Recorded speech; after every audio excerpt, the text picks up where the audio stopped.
Welcome back to another episode of Straight to the Point. In fact, it's this third edition of, I guess, this audio if you're listening on the pod, or video update if you're watching on the YouTube channel, wherever it is that you're consuming this, of this, what I can only describe as, now, if you've seen the film The Martian, you know what I mean, but when he's giving those video type updates that he knows nobody's going to see.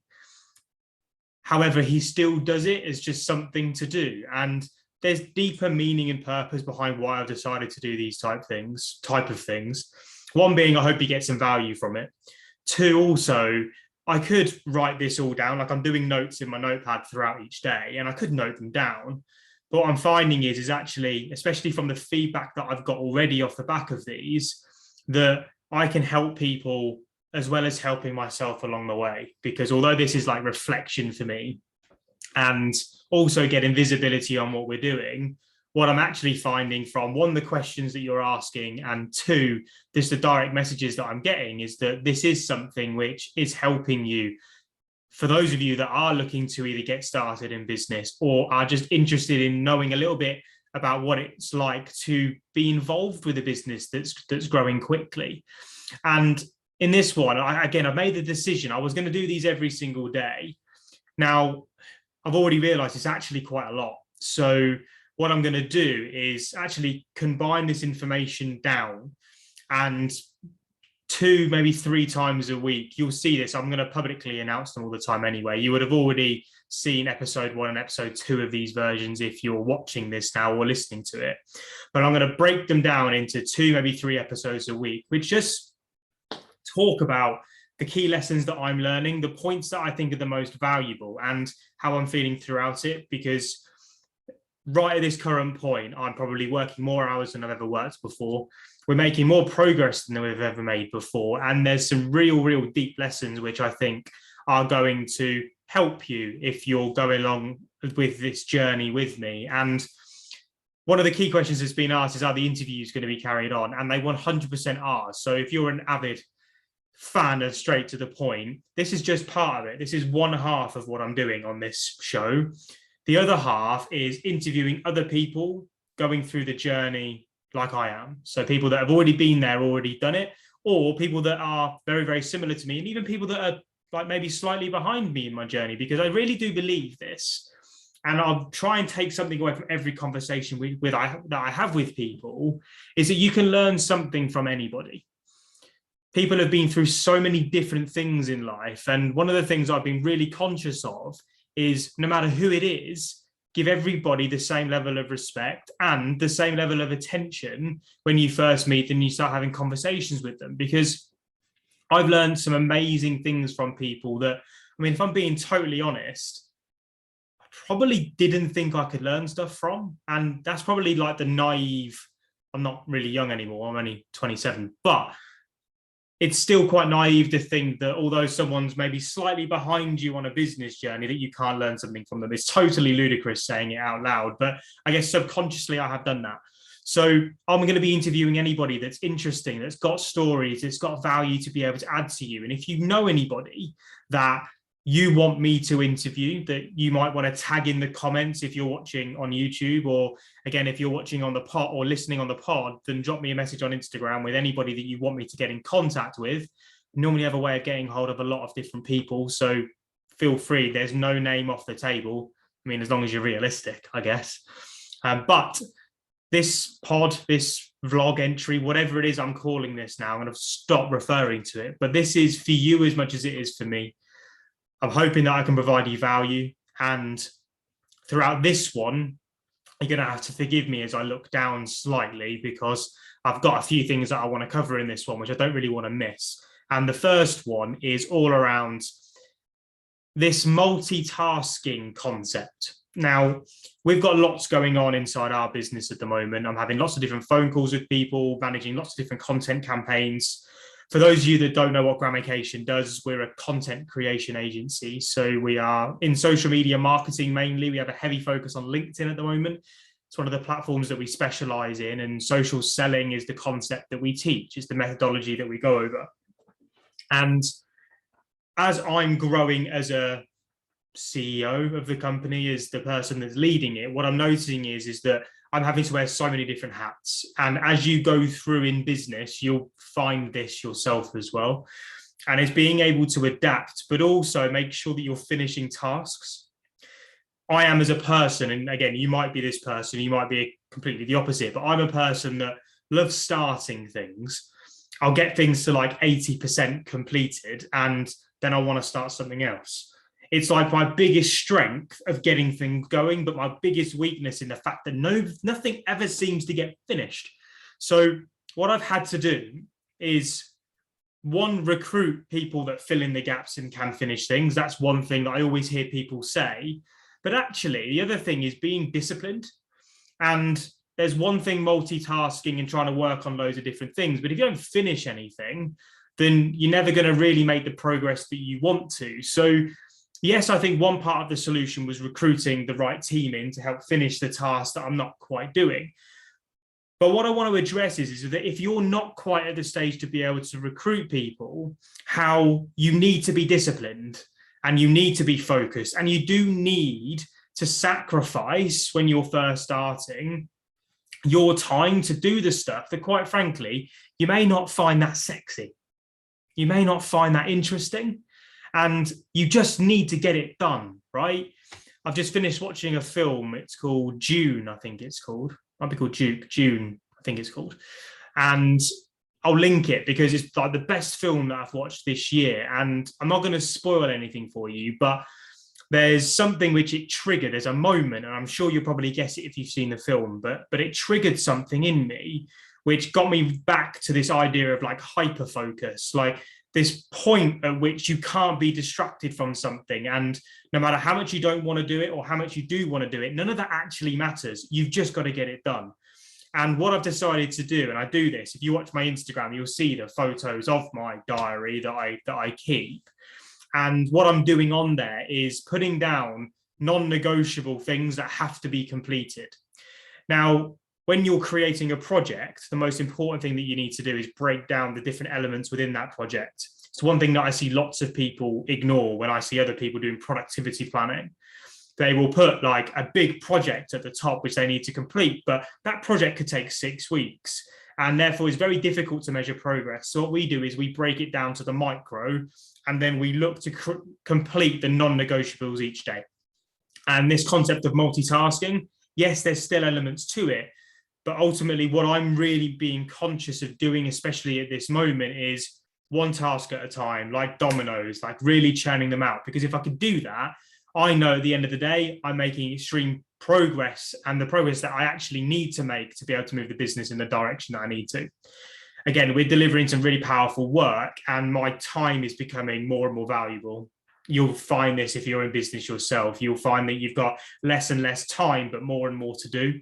And therefore, what you actually end up having is an unlimited to-do list, and it's your ability to be able to prioritize and complete, which is going to determine whether you're a failure or a success. It's a good way to finish that, I guess. And that's something that I'm reminding myself on when I watch this back. It's absolutely critical to what we're doing. The second thing came from a one-to-one call that I had with somebody that's just getting started in business. They're very, very new. They don't have a personal brand yet. And again, that's obviously one of our key focuses is personal branding, hence me doing this.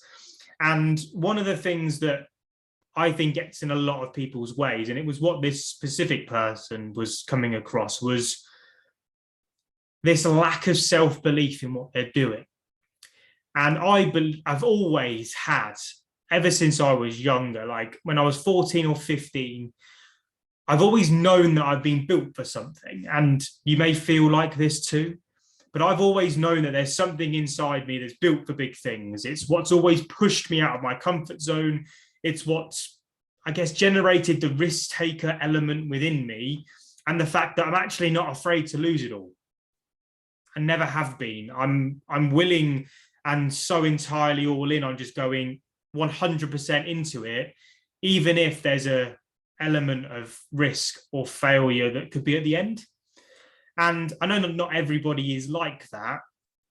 However, I've always had this self-belief in myself, stupid thing to say, but I've always had it. And therefore, what I've just been looking at the way to do is to try and work out what it is that I'm built for. And the only way that I can do that is by testing things. And I feel like, especially in this industry where I'm consulting, where I'm helping other people, where I'm feeling the most fired up and energetic, that I found it. I believe I have. Hence why when I talk, especially when I'm either doing presentations, whenever I've done pitches for business, whenever I've been having just general conversations with people that may be considering working with us, why I guess I am quite compelling and enticing with what I'm doing is because I'm so passionate about what I do, that I guess I put across this element of self-belief that I have, that actually showcase and get people to connect with me further. And that self-belief came from, like, the level 100 self-belief, which I call it, came from me being completely clear on what it is that I'm trying to do. It came from clarity. And actually, clarity is something that I teach a lot in both of the academies that I run. It's actually the thing that unlocks us and unlocks this potential. I always think whenever I hear the word potential of this, like, limitless pill. If you ever watched the film Limitless, you take it and suddenly you've got this yellow beam of light that comes across you and suddenly you've unlocked the best version of yourself. But I believe that form of pill is clarity. And when you suddenly have a real clear idea of what it is that you've got to do and what your offer is and what your business does and what your mission is and what your service is. I'm going to give you a couple of examples of this in a second. When you get that, that's the point at which you will start to feel a lot more confident within yourself. And I believe the difference between, especially in sales right now, the difference between you selling really, really well and actually having the opportunity to deliver the service that you know that you can deliver for a client, having that opportunity given to you comes from your ability to communicate confidence and certainty in what your business does to the person that's making that buying decision. I know that no matter what business it is, right? No matter what business I come across, if I see an opportunity where I can improve and actually give them the result that they're looking for, fulfill or solve the problem that they've got, I know that if I can identify what that is, it's very unlikely that someone won't make a buying decision with us, because I will come across as that enthusiastic, that certain, and that confident in our ability to do it, that they will at least give us the opportunity. So whether I'm coaching or consulting, whether I'm training, whether I'm running a content campaign and managing the team, I know what we do works. I know it. We've done it time and time again. And if I feel that I can deliver that for a client, then I know that I'm going to secure the deal. And this is what we need to get for anybody else that's in business, starting, scaling, whatever. You need to be 100% certain in your ability to deliver your skill or your service, or the fact that your product delivers what you say it's going to deliver. The moment that you are is the moment everything will start to click into gear from a sales point of view, from a marketing point of view, and also from a customer service and communications point of view. And this is what I went through on that one-to-one call. It was working out what that person's purpose was, what their mission was. What is it that they're actually doing all of this for? Like, why are they connected to it? And if they aren't connected to it, what they can do to try and either, one, find a way to get connected to it, or two, identify the opportunity which they are going to be connected to, so they can then go away, learn what that is, and then redistribute and relaunch. Throughout my whole business journey, I've been through now 3 different businesses in a matter of 4 years. Like, I'm now connected to the group company P44 and Grammication. I am so, like, my soul is almost connected to these businesses, right? I believe so much in what we do and the change that we can make that now I'll do anything to push them forward. And that self-belief, that clarity, once you put those two together, that's when you'll start to see the biggest amounts of progress. Well, it is for me anyway. That's what I've experienced as I've been going through. So that's point number 2 that I've learned, especially this week off the back of that call. It's reminded me, it's triggered me. Number three, this I think goes for anything in business. It is critical for what we've been doing. It's probably where I've actually had a flaw and I've not been as good as I could have been. And that's in communication. Communication with prospects, communication with customers, communication with team. And sometimes we can find ourselves, I'm saying I could fall guilty of putting difficult conversations off because I don't want to do them. I mean, who wants to have an awkward or confrontational or challenging conversation when they don't need to? This has probably been the biggest realization that I've come across over the last 6 months. And we've had challenges over the last couple of weeks, like making sure that we are onboarding clients in the right way, making sure that we are delivering the results. So making sure that we're monitoring and keeping on top of campaigns. That's been a challenge because the way that we work is in partnerships and we've got to take responsibility in managing that partnership. But also because when you define a process inside of a company, and that's something that I have struggled with in the past, is process writing. I'm very good at delivering myself. I'm very good at communicating what we do. But when it comes to delegating and creating process, that's been a challenge. And I'm having to remain disciplined on this. And this whole thing around communication has come from, I guess, my ability, or not ability, my tendency to people please, to say yes to things that I shouldn't, to avoid saying no to things that I should. And this is something that I want to relay across because this is powerful. And it's the having or giving yourself permission to say no, and also giving yourself permission to stay firm when you know that to be able to deliver the service that you know you should be delivering, it all comes down to process. And having challenging conversations is part of that process.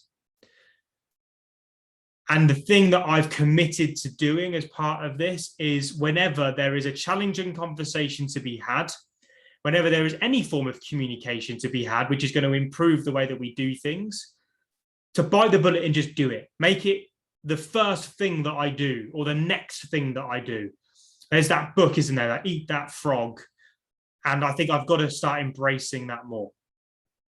I've got to. And I am. I've done it today.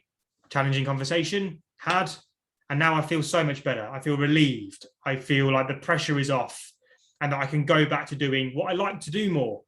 Because as a director of a company, as somebody that's starting up a business, sometimes you've got to do shit that you don't want to do. And you've got to stay disciplined. You've got to stay to the T. You've got to be controlled in the way that you do it. And this is me, if you're struggling with that, giving you permission to do it. Probably don't have the right to, but oh well, I want someone to say it to me, and they have, and it's helped me, and therefore hopefully me saying it to you is going to help you at the same time. Now, fourth and final point of this update is, or came from, the Q&A that I did. So we do every Monday, or every first Monday and every third Monday of the month. Currently, for the rest of this year, we're doing live Q&As with our Social Selling Academy. And we spoke about content mainly. That was what we kind of went into a little bit of detail on. Sometimes we talk about prospecting. Sometimes we talk about profiling. This time we spoke about content. And this is a message that I've been saying a lot online right now. And it's a message to myself. But I've noticed a big shift in my content recently over the last week, 2 weeks, because I've committed to being more than my most boring version of myself online. Now, if you look at most people's timelines, if you look at news feeds, if you look at LinkedIn, Instagram, Facebook, anywhere, what you normally find from the people that aren't generating the results that they should is that they are showing up as their most boring versions of themselves. They're being vanilla. They're not embracing emotion. They're not talking about the stuff that they truly believe in. And therefore, what happens is they miss out on a load of opportunity. Now, I find this when I have conversations with people on Zoom calls, in person, and when I speak to them, no matter what it is, whether they're in sales, whether they're another founder or a CEO, or they're a marketer, you start talking about subjects that they're passionate about, and it brings them to life. Like, they become absolute animals of what they do. Like, they are incredible people. And you can start to see why they generate a lot of word of mouth referral business.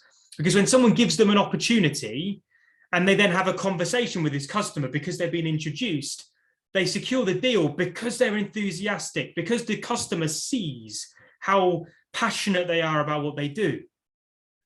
Therefore, they get the opportunity.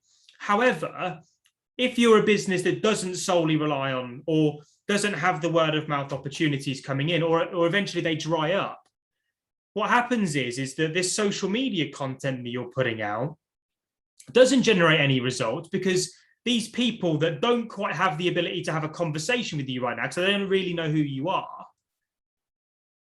they miss out massively because they're not seeing the best version of you. They're not seeing the emotional person. They're not seeing the person that is engaging, is the one person they want to talk to. They don't get the opportunity to see how talented you are because you're not showing it. And this is the art to this, right? There's a lot of science behind content, but this is the art. This is the art of unlocking ourselves and being brave enough to put ourselves out there. And on the Q&A, we spoke about this in detail, about talking about stuff that we're truly interested in, and not just talking about boring business stuff and going into real depth and informational topics that nobody really gives a shit about. We need to showcase the most charismatic, the most passionate versions. And do you know what? Getting that version out of you takes practice. Sometimes it takes people to push a few buttons. It definitely does for me, right? I will go and find something that turns me on, right, before I watch these. And this film that I've watched about half an hour ago before recording this has unlocked this version of myself, right? The passionate version, a person that really wants to go out there and do it. And what I want to encourage you to do off the back of this is to start talking about the subjects, whether it's video, whether it's written, whether it's audio, whatever, it doesn't matter. But it's to start talking about the stuff that you're truly connected to, and not be afraid to put the most passionate, the most controlled, emotional version of you out there that you can. And if you need help with it, I will happily hop on a Zoom call with you. We'll book it in, right? We'll book it in advance on even enough notice. But if you need help with it, in terms of getting that version out, hop on with me.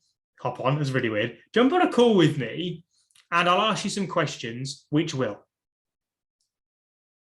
It doesn't get much more complicated than that. We need to be talking about the stuff that enables our emotion to come across.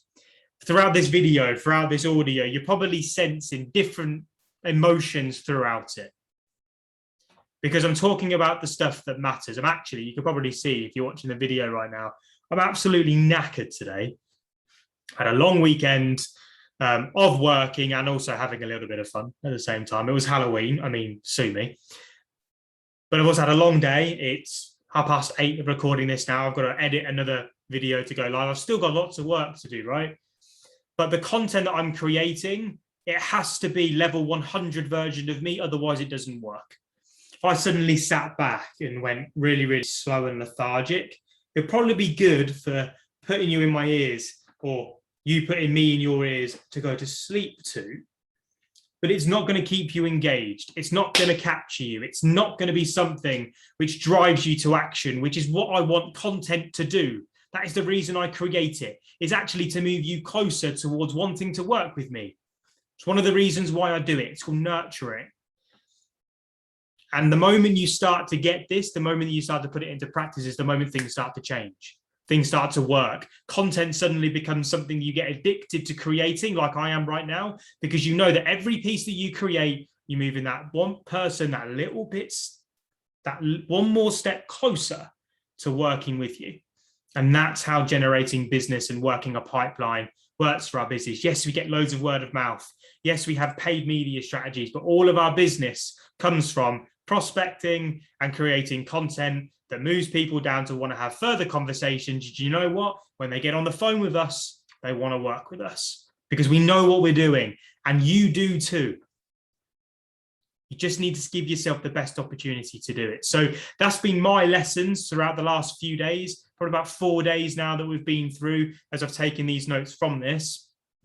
If you found this useful, Please give it a like. It really helps the algorithm show this to more people. And I believe this message is important. It is valuable. If you agree, please give it a like. Please drop a comment below with any thoughts that you've got, any suggestions, anything that's going to make this more entertaining.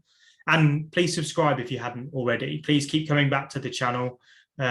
All of you, I respect. I really have a lot of gratitude and appreciation towards the support. We're not a huge channel right now. And at the end of the day, I'm not too bothered about those numbers. All I care about is that this is helping you. And if you've been or found any value in this whatsoever, I appreciate it. And I'm glad. It's kind of why I'm doing it. If you've got any questions, you know where I am. Obviously, Instagram or LinkedIn are the two best places to get me. I answer all my messages. I control my inboxes. I hope you have a fantastic couple of days. Keep an eye out. There's another interview coming soon. There'll be another episode of this coming soon. I will see you all in the next episode. Peace.